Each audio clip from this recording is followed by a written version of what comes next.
الرحیم افلا یتدبرون القرآن ام علی قلوب اقفالها۔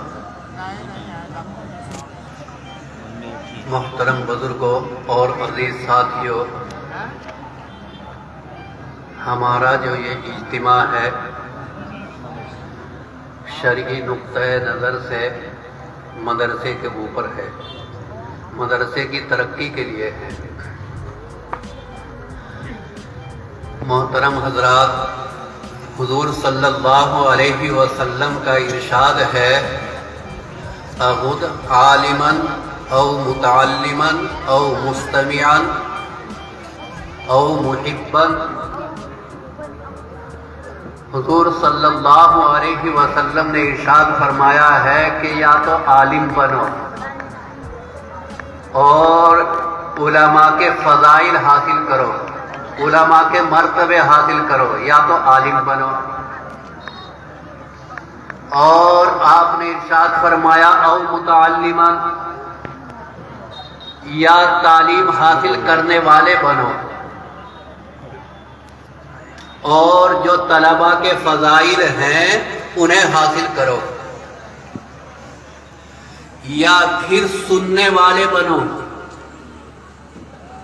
اور ان کے جو فضائل ہیں وہ حاصل کرو، یا محبت کرنے والے بنو علماء سے اور طلباء اعزام سے، طلباء کرام سے محبت کرنے والے بنو۔ حضور صلی اللہ علیہ وسلم کے اس ارشاد کے مطابق 4 چیزیں تو پسند کرو، لیکن ولا تکون الخامسہ، 5ویں نمبر پر نہ آؤ۔ 5ویں نمبر پر اگر آؤ گے تو ہلاک ہو جاؤ گے۔ اب یہ 5واں نمبر کیا ہے؟ 5واں نمبر جو ہے وہ یہ ہے علماء سے بغض رکھنا، عداوت رکھنا۔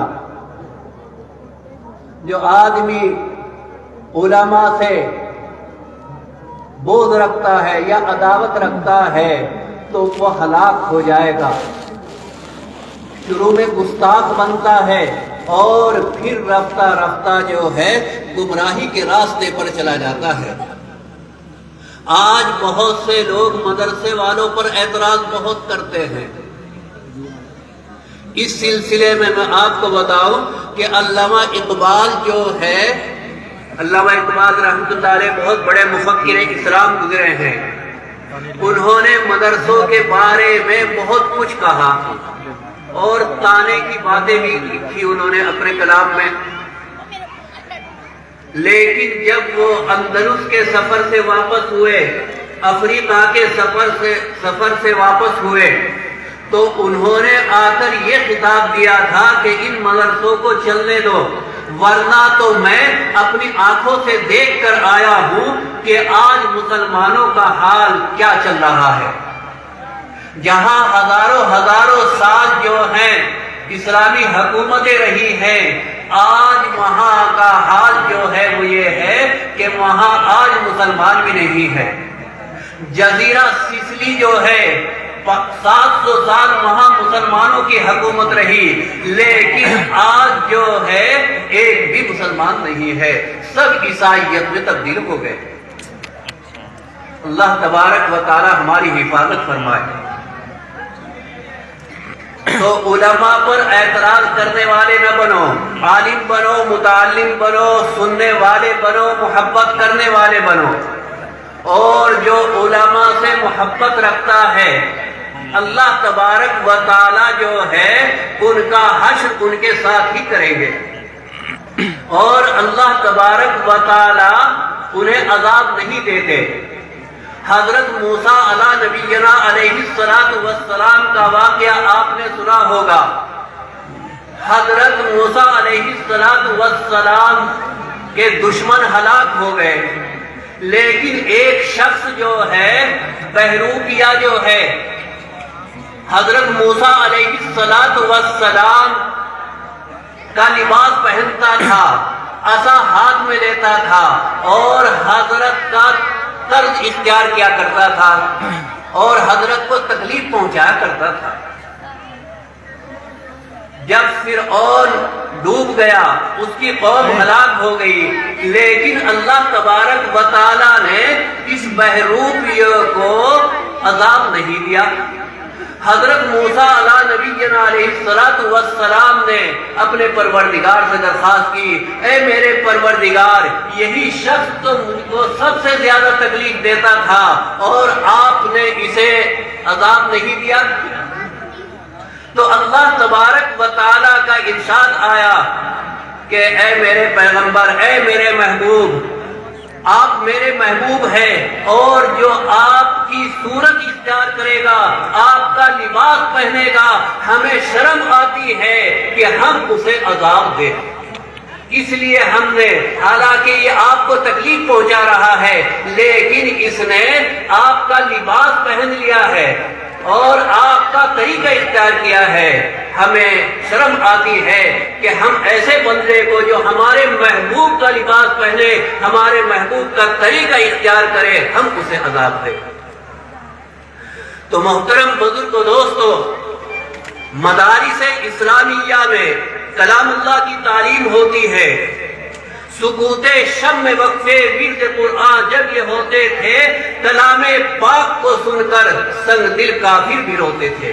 آپ حضرات نے سنا ہوگا کہ مکے والے جو ہیں کتنے سخت تھے، لیکن جس وقت حضرت ابو بکر صدیق رضی اللہ تعالی عنہ اپنے بیٹھک میں قرآن شریف کی تلاوت کیا کرتے تھے زور زور سے، تو کفار مکہ کی حالت خراب ہو گئی تھی۔ سکوت شب میں وقفے ورد قرآن جب یہ ہوتے تھے، کلام پاک کو سن کر سنگ دل کافر بھی روتے تھے۔ اور آپ نے تو مشہور واقعہ حضرت عمر فاروق رضی اللہ تعالی عنہ کا سنا ہوگا کہ حضرت عمر جو ہیں ابھی حضرت بھی نہیں بنے ہیں، رضی اللہ تعالی عنہ بھی نہیں بنے ہیں، لیکن اللہ تبارک و تعالیٰ نے ان کو صلاحیت بہت عطا فرما رکھی تھی۔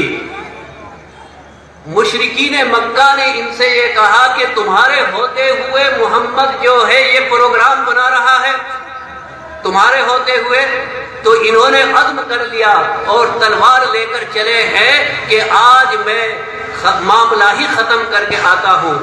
راستے میں ملاقات ہو جاتی ہے ایک صحابی سی، انہوں نے ارشاد فرمایا کہ کہاں جا رہے ہو؟ کہا کہ یہ جو مسئلہ اٹھا رکھا ہے محمد نے گھر گھر میں لڑائی کرا دی ہے، اس مسئلے کو ہی ختم کرنے جا رہا ہوں۔ انہوں نے کہا کہاں جا رہے ہو؟ پہلے اپنے گھر کی تو خبر لو، بہن بہنوئی کی خبر لو۔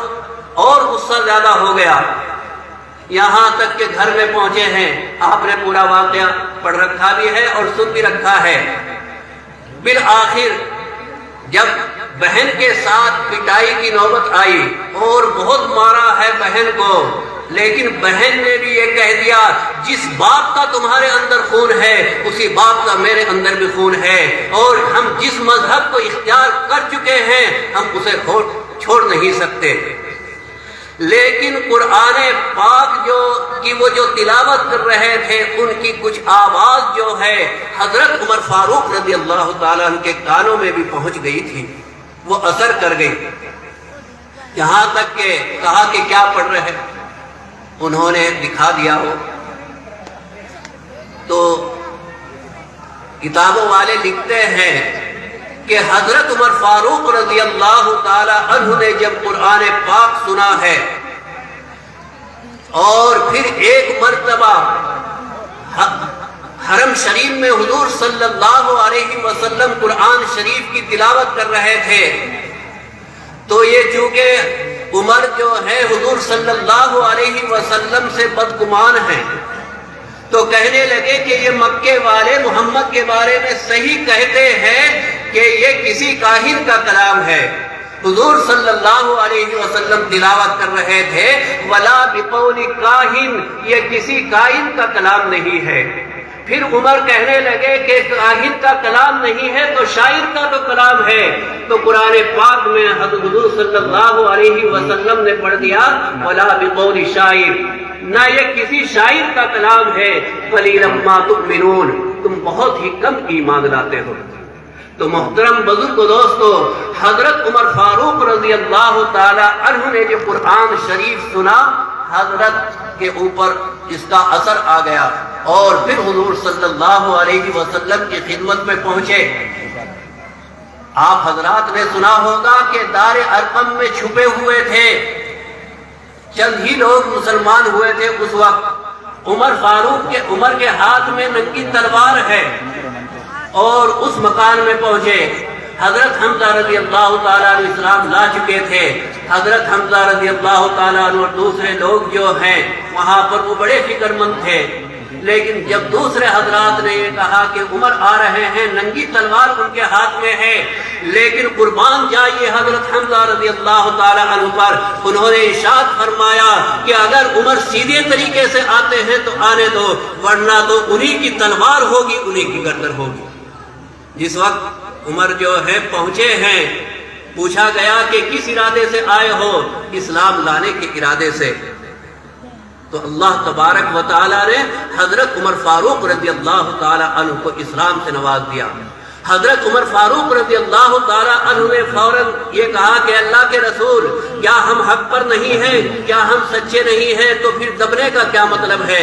یہاں تک کہ اسی روز حضرت عمر فاروق رضی اللہ تعالیٰ عنہ کہنے لگے کہ حرم میں جائیں گے اور وہاں جا کر نماز پڑھیں گے۔ یہاں تک کہ حضرت پہنچے ہیں، عمر فاروق پیچھے ہے۔ مسجد حرام میں کفار مکہ کے جلسے ہو رہے ہیں۔ جس وقت حضرت عمر فاروق پہنچے ہیں، حضرت عمر فاروق نے ایک مختصر سی تقریر فرمائی، جس کا مطلب یہ تھا کہ جو نہیں جانتا ہے وہ جان لے، جو جانتا ہے وہ بھی جان لے کہ میں عمر ہوں اور میں اسلام مذہب اختیار کر چکا ہوں، ایک اللہ کو مان چکا ہوں۔ تو محترم بزرگ و دوستو، جم کر لڑائی ہوئی اور اللہ تبارک و تعالیٰ نے، اور پھر بہت سے لوگ جو ہیں حضرت کی برکت سے بہت سے لوگ اسلام میں داخل ہوئے۔ تو محترم بزرگ و دوستو، حضور صلی اللہ علیہ وسلم اس اسلام کو لے کر آئے اور مسلمانوں کو ہراساں ہونے کی ضرورت نہیں، وہ مسلم ہی نہیں جس کا یقین کامل نہیں ہوتا۔